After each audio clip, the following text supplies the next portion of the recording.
welcome back to the channel, guys.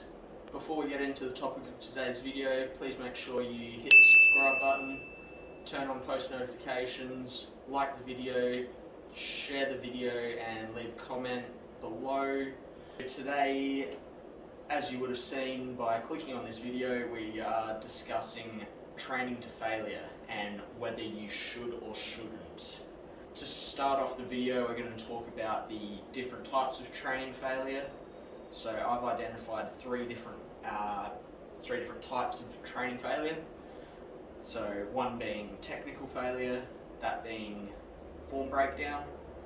Second being mechanical or muscular failure, where you physically cannot complete another rep.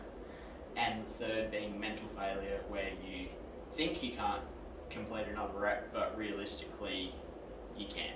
My recommendation is, for the most part, we're working in that technical failure range. So when you cannot execute another rep with the execution that you are setting out to, then that is where the set ends. So if you're doing a pressing motion and one arm starts moving up faster than the other, then that should be where that set ends. If you're so basically, if one side of the body is doing more work than the other, that's probably where the set should end, because otherwise you're going to start building on muscular imbalances, and you don't want to encourage further imbalance to occur. There are certain circumstances where mechanical failure can be taken.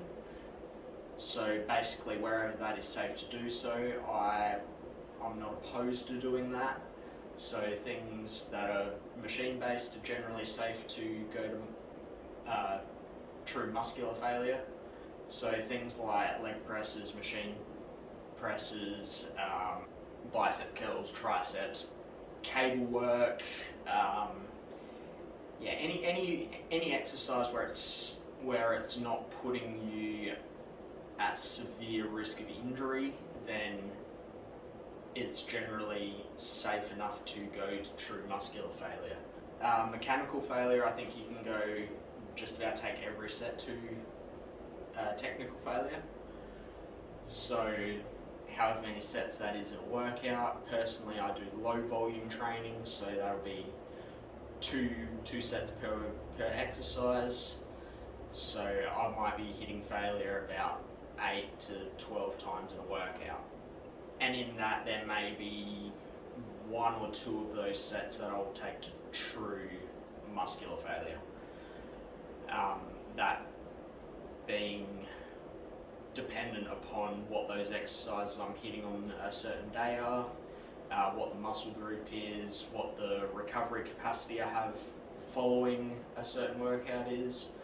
So, for example, as I discussed in a previous video on my training program, if I know I've got a leg day the following day after a back workout, I'm probably not going to go all the way to true failure on a lot of back exercises, which are going to take away from my leg work. That's probably the only real example of fatigue management there. Obviously that changes again going into a comp prep, so when recoverability is not optimal, then the number of times that you're going to failure in a workout is going to be less. So to wrap up, should I train to failure? More often than not, I would say train to technical failure, so train to a point where your form starts to break down. Once it starts to break down, that's where a set ends. Every now and then I would say it's encouraged to push to true muscular failure, find where your limits are and try and beat that. There's a lot of factors that can come into how often you should be hitting failure, as I've already discussed in the video so far.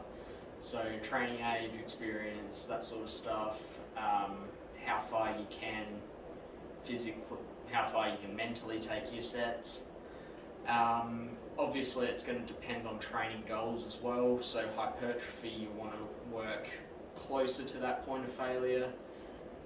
Working in strength ranges, generally want to be working at just a percentage of that failure point. Alright guys, if you got any value from the video, please make sure you share it amongst your friends, and let's get this channel to grow more.